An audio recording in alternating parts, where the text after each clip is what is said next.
अस्सलाम वालेकुम नाज़रीन, बहरान टीवी न्यूज़ में भलेकार आऊं आहियां प्रिया गुल ऐं मूंसां गॾु साथ ॾींदो news anchor Mubashar Solanki.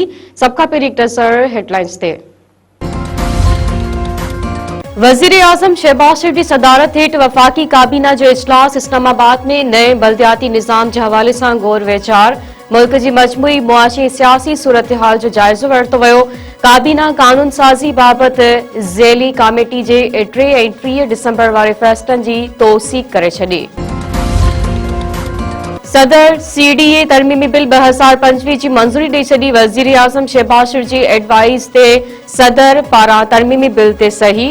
Senate में 7 नवंबर ऐं क़ौमी असेंबली में 8 डिसंबर ते सीडीए तरमीम बिल मंजूर थियो हो।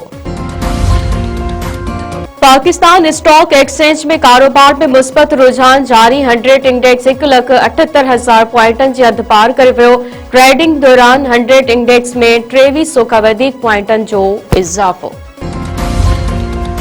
बुछेरी वेझो खौफनाक रोड हादसो। हिकी खानदान जा 3 भाती फौत। मेराण हाईवे ते पकी चौदगी स्टॉप भैट सां 2 कारुनि में टक्कर। हादसे में काशिफ आराई, ताहिर आराई ऐं अनम आराई मौके ते फौत। 2 मासूम भाइर मोहम्मद अहमद ऐं अजलान वल्द मोहम्मद महमूद आराई सख्त जख्मी अस्पताल दाखिल। पंजाब केपीके ऐं सिंध के मुख्तलिफ इलाइक़नि में शदीद कोहीड़ो। M1 ऐं M2 कोहीड़ो घटि थियण ते खोलिया विया। मुल्तान सखर M5 मोटरवे कोहीड़े सबब ट्रैफिक लाइ बंद।